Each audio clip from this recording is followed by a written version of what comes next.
السلام عليكم ورحمة الله تعالى وبركاته.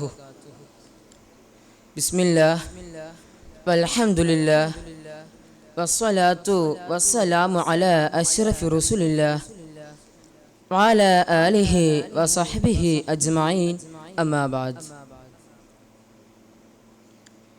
ഏറ്റവും ബഹുമാനാദരവുകൾ നിറഞ്ഞ ഉസ്താദ് അവറുകൾ, മറ്റു എൻ്റെ ശബ്ദം ശ്രവിക്കുന്ന ആത്മമിത്രങ്ങളെ,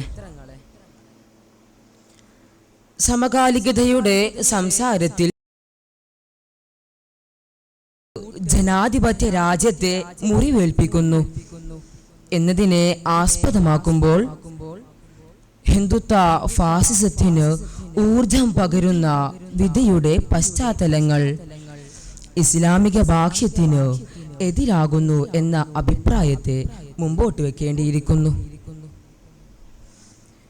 ദക്ഷിണ കന്നഡയിലെ ഐട്ടൂർ ഗ്രാമത്തിൽ 2 ഹിന്ദുത്വ തീവ്രവാദികൾ മുസ്ലിം പള്ളികളിൽ കയറി ജയ് ശ്രീറാം മുഴക്കുകയും അതിനകത്തെ വിശ്വാസികളെ ഭീഷണിപ്പെടുത്തുകയും ചെയ്തതിൽ കർണാടക ഹൈക്കോടതി പ്രസ്താവിക്കുന്നുണ്ടത്രേ, മുസ്ലിം പള്ളികളിൽ കയറി ജയ് ശ്രീറാം മുഴക്കുന്നത് മതവികാരം വ്രണപ്പെടുത്തില്ലെന്ന്.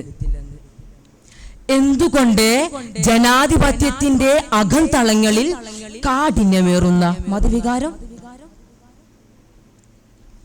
ഓരോ മതസ്ഥരും പവിത്രവും പരിശുദ്ധവുമായി ഗണിക്കുന്നതാണ് അവരുടെ ആരാധനാലയങ്ങൾ.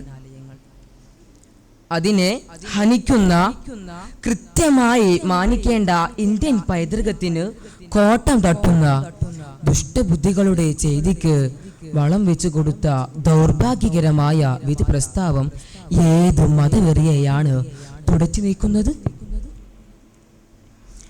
ഇന്ത്യൻ മതേതരത്വത്തിന്റെ നിയമനങ്ങളെ കാറ്റിൽ പറത്തിക്കൊണ്ടുള്ള വംശീയ ഉന്മൂലനങ്ങൾക്കാണ് ജനം സാക്ഷ്യം വഹിക്കുന്നത്. യുപിയിലെയും മഹാരാഷ്ട്രയിലെയും ഗുജറാത്തിലെയും നിരപരാധികളായ മുസ്ലിം പള്ളികളിലെ നേതാക്കൾ ഭരണഭീകരരുടെ അധർമ്മബോധത്തിനാൽ ഇന്നും കൊലവിളിക്ക് വിധേയമായി കൊണ്ടിരിക്കുന്നതിന് അറുതിയുടെ ചർച്ചകൾ ഉയർന്നിട്ടില്ല. സ്ത്രീകളെ തട്ടിക്കൊണ്ടുപോയി മതപരിവർത്തനം നടത്തുന്ന ലവ് ജിഹാദും ഹലാൽ ഭക്ഷണം നിരോധിക്കപ്പെടുന്ന മുത്തലാഖ് ബില്ലും എത്രയേറെയാണ് മതവെറിക്ക് ഊന്നൽ നൽകിയത്. ആ ഊന്നലിന്റെ പ്രതിഫലനങ്ങളാണ് അർണബ് ഗോസ്വാമിയിൽ തെളിഞ്ഞത്.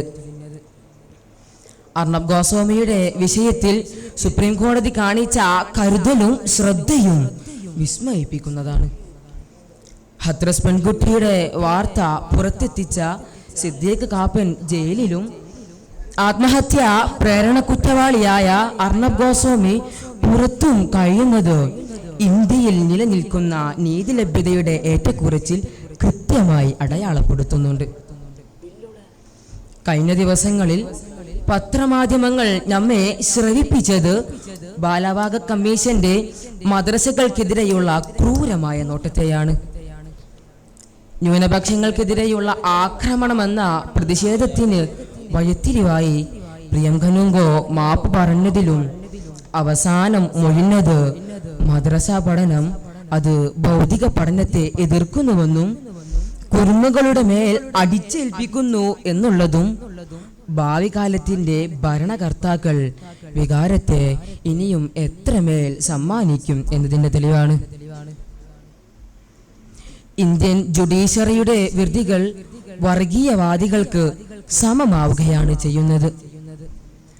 വർഗീയവാദികൾക്ക് സംരക്ഷണമൊരുക്കുന്ന ഇന്ത്യൻ അജണ്ടയെ നാം ഇല്ലായ്മ ചെയ്യാനാകണം. ഓരോ വ്യക്തിയിലും അടങ്ങിയിരിക്കുന്ന അവകാശമായ സ്വതന്ത്രം എന്ന ആശയത്തെ ഹനിക്കുന്ന പുതിയ ഇന്ത്യൻ നയങ്ങളെ തീർപ്പ് കൽപ്പിക്കാൻ സമൂഹം ശ്രദ്ധ കാണിക്കേണ്ടതുണ്ട്.